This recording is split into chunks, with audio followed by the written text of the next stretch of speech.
Hello everybody and welcome back to part 3 of my Kerbal Space Program career playthrough, which currently is not going as well as I would like to. We already had a few accidents in the previous episodes, but let's see if we can do something better this time.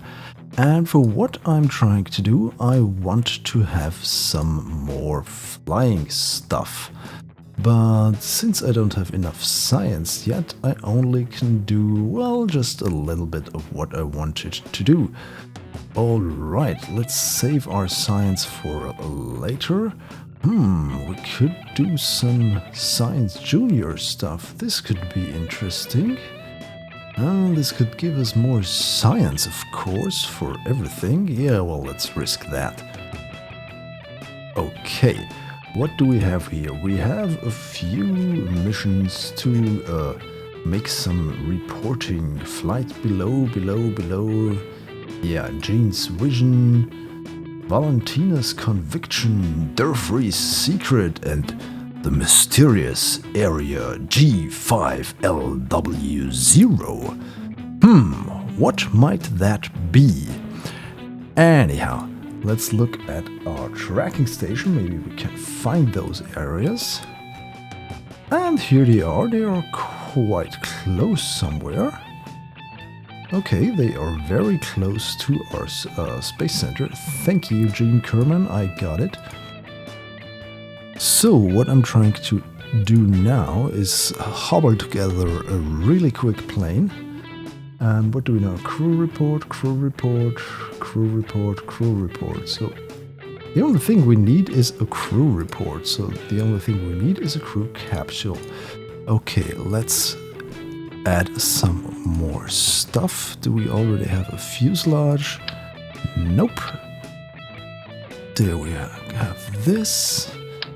And we need a tail, of course. So this looks more plain-y.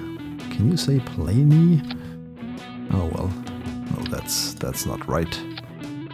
There we go. And then tail fin, of course, one should suffice. Here's some more. Do we have some ailerons? I really don't know the difference, to be honest. There are ailerons, there are elevons, and then there are some other stuff. If somebody of you is, well, a little bit more versed in those aerospace terminology, maybe you could explain to me what the difference between each of those is. That would be very helpful. Alright. Go here. And oh yeah, we need some engines, of course. How could I forget that? Okay, for the engines we're going to need some more fuel tanks. Let's do a classic setup. And some engines here.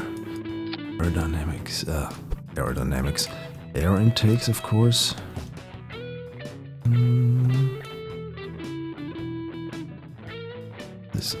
Why can't things attach straight to a wing? This is something that's bothering me with Kerbal Space Program ever since, well, ever. Okay, this could be stable. Let's see how this is going to work. Okay, some more steering stuff. Not steering stuff, wing stuff, of course. Let's try to do... What am I doing here? Why isn't this working as I expected? There we go. I'm not sure if that's going to work. But we're going to try anyway. Okay, very important, we're going to add a parachute. There we go. This should be way enough delta V to do, well, anything. Okay, and then I want to have tiny wheel at the back. Is this going to work? I hope so. Maybe not as well as I think it should, but oh well, we're going to see. The parachute is in the middle. No, we're not going to stage it right here. The Fly 1, this is what I'm going to call it. This is the Fly 1, and no, Jebediah, you've already flown. We're going to give the honor of these exploration flights to Valentina. Well, let's see what she's doing.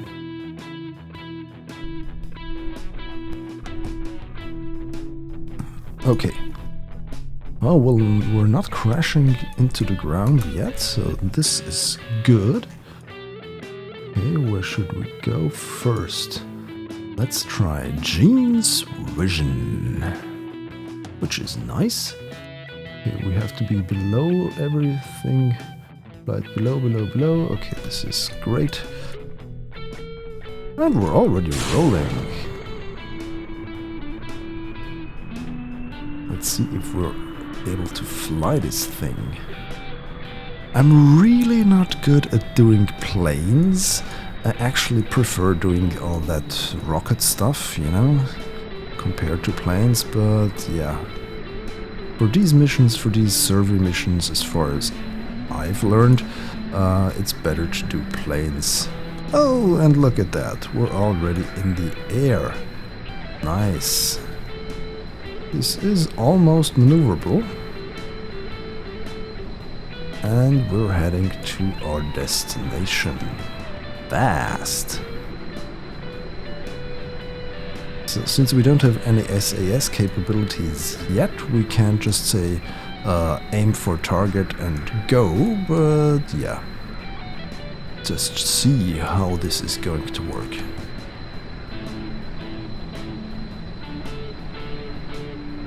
So,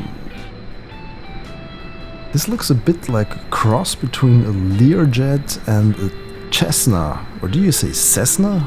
What do you call these little things?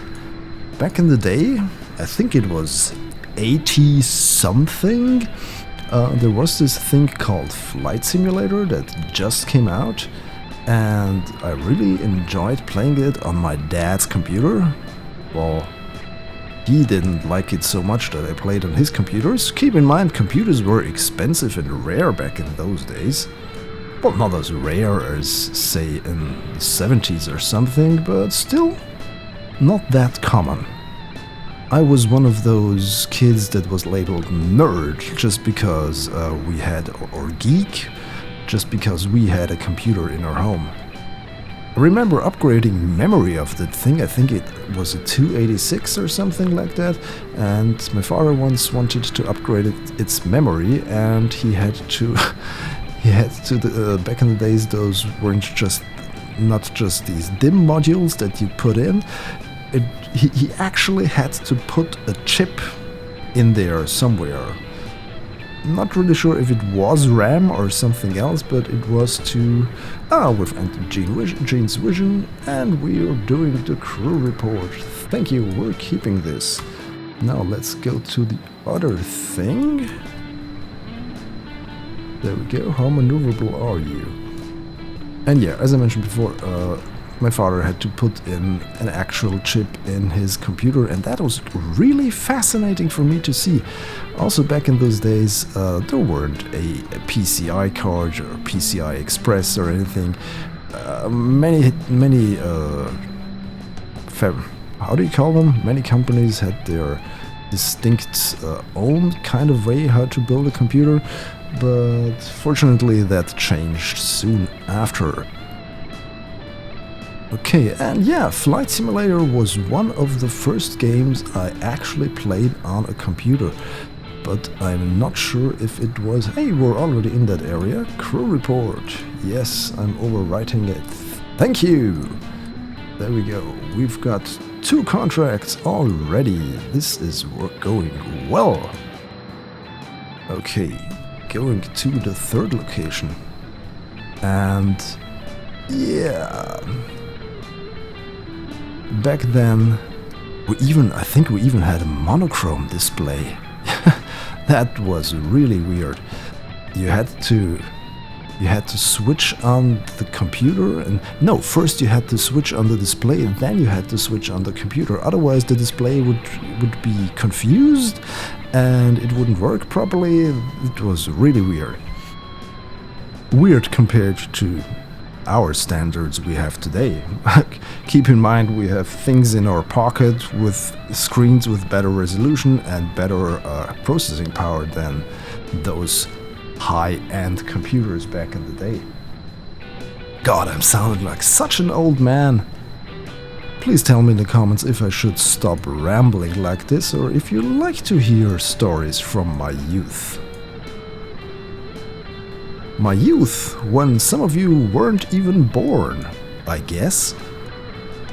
Well, to be honest, according to YouTube, my analytics tell me that 96% of you are male, and most of you are in between something 17 to 35 or so.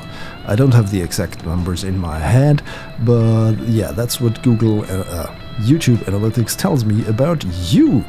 But hey, why don't you tell me about you yourself?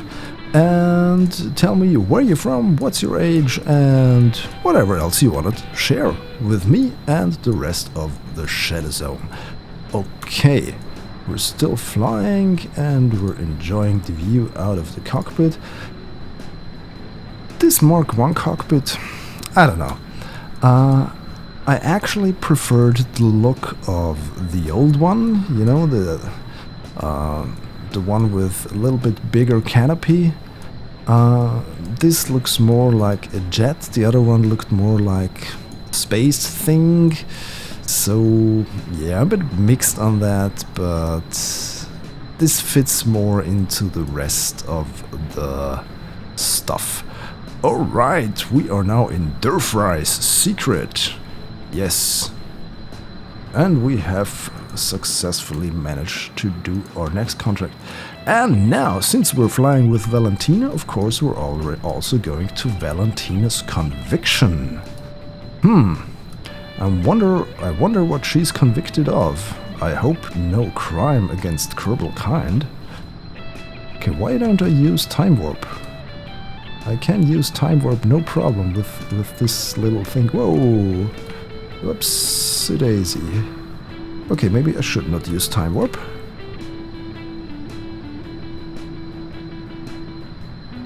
Unless I'm absolutely straight. Oh, now we've entered Valentina's conviction. As if she wasn't convicted enough in doing what she's doing. Okay, 4 successfully completed contracts. Let's see if we can get back to the runway. Yeah, no, I could always just stall this thing and engage the parachute and glide down safely to the ground. But let's try to do this the proper way. Yes? Alright. Okay, we don't need that cockpit information anymore. But we need time warp, because I don't want to bore you with the behind of a plane. Whoa. The behind. Isn't the hind sort of a hoof or a foot of an animal, of a specific animal? So would the feet of a bee be a behind? Comment below. Okay, we can see our measly little space center. You know, for me, somebody who is used to a full-fledged, fully built space center in sandbox mode, this is really sad to look at. So, but we are now going safely. Let's hope we're going safely. Let's see how well this thing can glide. I really don't want to explode. Okay, we're going to overshoot. Overshoot! I've invented a word. Overshoot. Okay. I can't be bothered with landing on that piece of dirt, so... yeah, I'm trying the parachute method. Hey, why are you dipping? Valentina is a dipper. Why are you dipping? Let's get in there. Oops. And yeah, well, that's a safe landing. You could say that. Bit unusual, maybe, but still safe. EVA report from the SPH. This is good. We haven't done that biome yet. Which reminds me to build a kind of thing to drive around the entire Space Center and collect data, which I think we'll do in the next episode, when we once again enter the ShadowZone. If you enjoyed this video, please subscribe to my channel for more and follow me on my social thingies. The links are in the description. Also, you can watch one of the 2 cool videos shown on the right. Thanks for watching. Goodbye.